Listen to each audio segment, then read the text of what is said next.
Yo, what's going on, guys? So we just finished recording the Mavs video about the Kyrie trade. Now in this video, we're gonna break it down from the net side. Now we decided to do a two-parter because there's a lot that we have to say for both teams, and especially the Nets, because not only are we gonna talk about this trade, we're gonna talk about their future and even their past. Yeah, the Nets the past few years have been one of the most controversial teams in the NBA. They've gone through so many up and downs, and some of it has been on the players for sure. We're not gonna act like Kyrie hasn't had his mistakes, KD hasn't had his things, and James Harden as well. But we feel like them as an organization have kind of put it on themselves. To start off, let's talk about what they got. They got Dinwiddie and Dorian Finney-Smith. First round pick and then 2 seconds. Picks. When you first look at it, you're like my first reaction was like, damn, that's not a lot. Because Dinwiddie is a good player, and Dorian Finney-Smith is also a super solid role player. But I just think that they could have gotten more from other teams. And my first reaction was like, oh, they were being a bit petty. They rushed it, and they were like, oh, they looked at those two players and they're like, whatever. But we're talking about it. This makes you worse. You got worse because Kyrie, at the end of the day, is a superstar, and they were actually playing really good with KD. And can I be honest? I think their depth was already good. I don't think they needed to trade for depth. I think their depth, to me, was already fine. Obviously, they had some holes here and there with a backup center. But if you do a small trade to get a backup center, instead of trading your superstar who's playing amazing, like an all-star starter, who's carried your team. And so you got to think about the fact that they won a 13-game winning streak. They were playing amazing. And even these last 3 games, Kyrie was carrying them, bro. Kyrie was playing by himself, and he was keeping the team afloat with KD. So now you're getting more role players. But KD's not going to win by himself. Not because of his fault. It's just that's the way it is. So, you brought up this point to me, and now this team looks like the 2018 Cavaliers. And bro, a little bit, yeah. You can say this Nets team is better because they probably have better role players than the Cavaliers in that year. But but the NBA is better too. That's the part that we're not thinking about. Exactly. But the Nets can't win like this. Let's just. I don't think if they do, man. Big props to Kevin Durant. KD becomes like a top 10 player or something. Yeah. No, he will. This will be a great accomplishment. But right now, the Nets can't contend, and this move that they made doesn't really help them rebuild either. It doesn't. If you really wanted to rebuild, you would have got another trade. You would have done even the Lakers one, for example. That's the thing that we said in our short. They didn't rebuild, but they also didn't just trade for something else. If that makes sense. They did something in between. They got future pieces in getting the first round pick, and then they got role players. But to me, I feel like you could have gotten more. For example, you could have gotten Josh Green. I know the matters are super high on him, but if you wanted a young player, if you were out asking for Austin Reeves and Max Christie, you could have gotten Josh Green. But no, you wanted to trade him to a random ass team. But let's talk a little bit about the Nets for real, this franchise. Yeah. Keeping it 1,000, and I think you've been an NBA fan longer than me. The Nets are throughout the history of the NBA one of the worst franchises. That been super whatever. The number one scorer of all time is Brook Lopez. That always shows you. I think them and the Hornets are one of the teams that are the Hornets are kind of new. So whatever, we can give them a pass, the Charlotte Hornets. The Charlotte, but the Nets, they have been super irrelevant, bro. Bro, first of all, we all know about that trade that they did with the Celtics to get Kevin Garnett, Paul Pierce. They traded the whole future, but they were getting clowned by everybody, bro. The Nets were yo, you're stupid. What are you doing? And then they were able to start getting it back. They got Russell. They built a good culture with young players and a winning culture with the team. What was the name of the coach? I forgot. Kenny Atkinson. Kenny Atkinson was building a great team there. And whatever, it got you to a point that Kyrie and KD were interested in going to your team. But let's not get it twisted. Kyrie came to the team and then he brought KD. Exactly, and that's the important part. I think that's the part that a lot of the people in the Nets they forgot about, I guess, or even Nets fans. Kyrie Irving was able, because that's Kyrie's hometown team. He grew up in New Jersey. That's a team that he loved from when he was younger. He always wanted to play. He could have easily gone to the Knicks. Exactly. No, Kevin Durant probably was going to go to the Knicks. Yeah. That people, he says he wasn't, but we all know that he was. And they were able to get both of them because of the great culture that they had. And then that first year was whatever because Kevin Durant was injured. Yeah, that first year doesn't count. Let's not even talk about it. And I'm not even talking about that. Kevin Durant was injured. Kyrie Irving, he didn't really cap that year. I mean, a little bit with the bubble thing that he's nobody should go to the bubble, but that's whatever. That was some people's opinions. That was nothing. And the next year, you had an opportunity to trade for James Harden. And they do it. You do it. How do you not do that? How do you not do it? You have to give up Karis LeVert, who's become very mid. We thought he was going to be a little bit better in his NBA career, but he's been mid. This year, he's been mid. Yeah, the Cavs don't even want him. And then they got Jared Allen, an all-star. But now they have Claxton. So it's Jared Allen probably is better than Claxton, but, Claxton's been incredible this year. And they get James Harden. And you're like, holy shit. Dude, I remember, because that year the Lakers were on fire. The Lakers were looking like the best team in the NBA by far. And this happens, and I'm like, oh my goodness, the worry situation all over again. Now we have another side team on KD. To me, this was the greatest team of all time. Because but the greatest offensive team at least, because I was looking at you gotta think about it. We gotta think about it. Yeah. James Harden was looking like a top 5 player. He got there and he was an MVP candidate. The year before he was top, people do forget it. The year before he was top 3 in MVP voting. He was All NBA first team. That year James Harden came in there and I vividly remember an interview. Do you believe you're the MVP? He's like, I am the MVP. And it's like, bro, this man was looking insane. And then let's not forget, Kyrie Irving averaged a 50, 40, 90 with 20-something. Kyrie has always been Kyrie. Let's not get it. Made an All-NBA team. And then Kevin Durant, what this man did in the playoffs, almost single-handedly beat the Bucks. No, one of the best performances of all exactly. time. Like, literally, the champions. Like, he almost beat them by single-handedly. That team was looking insane. And even the role players that they had around them, they were able to keep Joe Harris. I mean, come on, Joe Harris is one of the best shooters. At the time, Joe Harris was looking insane because that's before the injury. And he started selling in the playoffs. But whatever. But he's still Joe Harris. And then they got LaMarcus Aldridge and Blake Griffin. Dude, we thought it was over, bro. And yeah, maybe that on paper, that's no defense right there. No, that's zero defense. But of course, what you were able to do though, now that you had the pieces, like for the future, you were able to surround them with defensive pieces. You could have done a sign and trade with Dinwiddie and traded him to another team, whatever. So you had all that. Dude, you probably would have won that year, but injuries. Yeah, and that happens. Kyrie got injured. James Harden got injured. But you were like, we had them for next year. Exactly. Sure. And then what you could have done, you could have worked around it, added some defenders to that team. You know what I'm saying? But then that's when the Nets start capping. Believe whatever you want about the whole Kyrie Irving situation, the vaccine. I think he should have. I've always been the type to be like similar to LeBron. Do whatever you feel like you have to do. 100%. If I'm super okay with people not feeling that way. If that's how you want to feel, that's how you should be with everything. Exactly. You don't want to force anything onto anyone. Yeah, like if you believe in it or if you don't believe it, like I think everybody should respect each other, and that's something that's been lost in the world nowadays.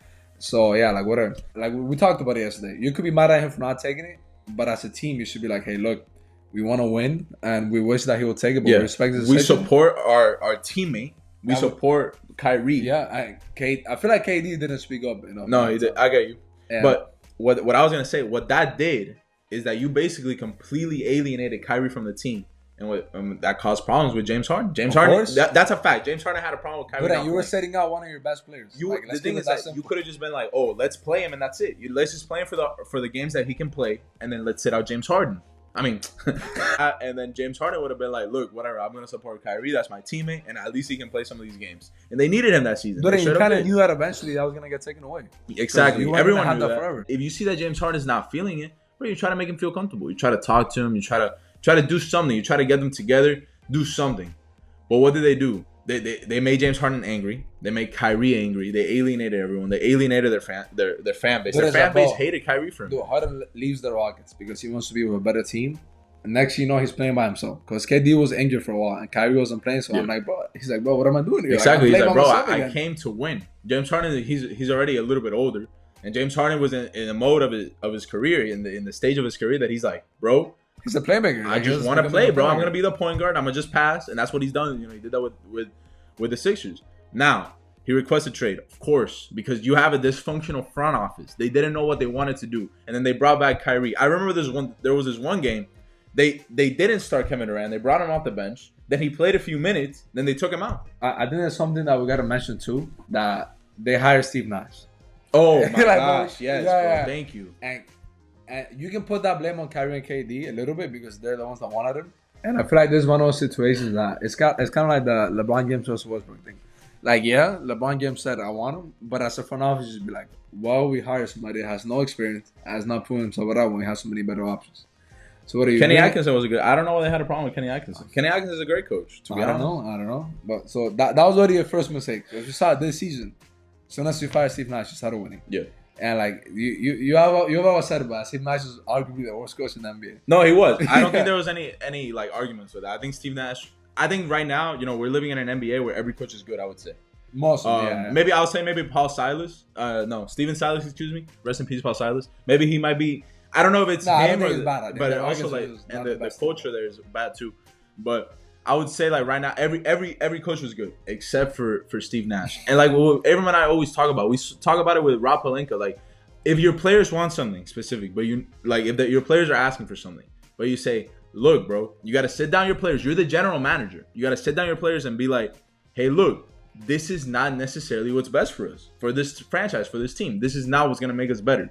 And your team's gotta understand if you explain it to them, you'll be like, look, that this and that, we can get this other coach, this and that, and they'll be like, oh shit, I understand. Like, you're right. You gotta like be able to, you're the general manager. At the end of the day, they understand that. You know what I'm saying? So yeah, that was another L. Thank you for bringing that up. Of course.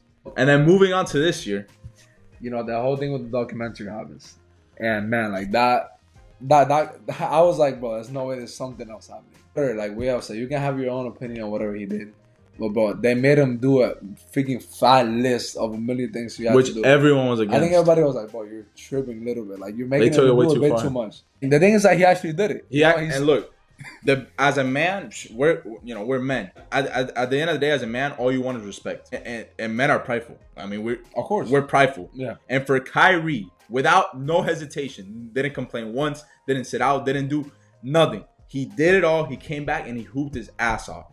This is one of the things that I've respected the most about Kyrie Irving for doing that. He didn't need to do that. He could have easily sent you guys or cabbing, and everyone would have been like, Kyrie, you know what? You're right. Because everyone was telling the Nets that they were cabbing. So big shout out to Kyrie Irving for that. And Kyrie did cab. But all you did was villainize Kyrie Irving to your fan page, to your fan base, and to the NBA and to community. The players in your team. Yes. All you did was alienate Kyrie Irving. And the worst part is that they were mad when Kyrie Irving requested a trade.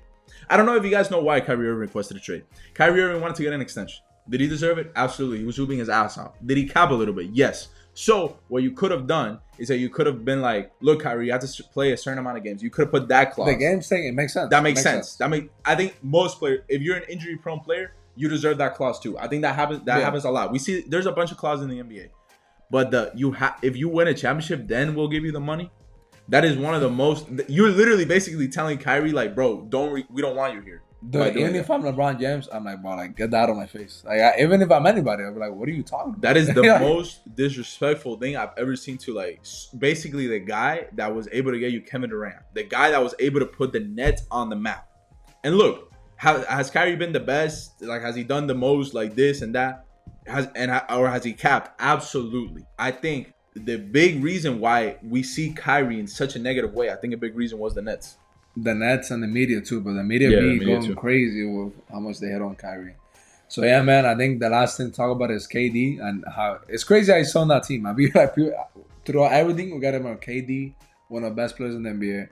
Now he's in a bad team, and in a mid team. Well, we don't know. We gotta see. See. Like in a team that he's by himself, he has no star next to him.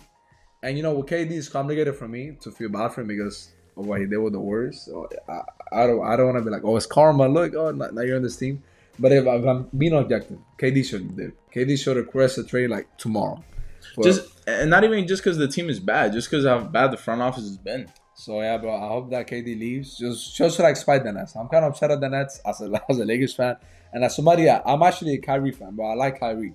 He used to be on the Cavaliers, and that used to be my favorite team because, LeBron was there. I used to watch him all the time. That's why I wanted Kyrie and LeBron to reunite so much. But yeah, man, we had a lot to say. We talked about this on the phone, like when it happened, and in person a lot too. So we're glad that we're able to like get it off in video. No, this is one of the most, like, this is something I really wanted to talk about. Yeah, this is like a passionate video. Yeah, because as NBA fans, it pisses us off when players are disrespected, and when Net fans, from one bad front office to another, we get it, bro. we're fans of Rob Pelinka. Like, are you kidding me? No, we're not fans. We're not fans. We're fans of the Lakers. So we feel you guys. I'm sorry that you guys had to endure such a bad, in my opinion, and we thought they were good when they were able to get James Harden, Kyrie Irving, and Kevin. We're like, holy shit! They're like Sean Marks, Joe Tsai. They created a good team. They did. Like, straight up, even this year was really good. They ruined the dynasty. The Nets franchise. Don't think it was Kyrie Irving because people are blaming Kyrie Irving. It was the Nets franchise. Yeah, but yeah, man, that's pretty much it. I hope you guys like this video. Subscribe, turn on notifications, and we're gonna keep talking about the NBA, the Lakers side. Now we want to focus way more on the NBA. Yeah, of course, because we love talking about the Lakers, but there's obviously many things that are going on in the NBA besides that. So yeah, man, hope you guys liked it. Peace out.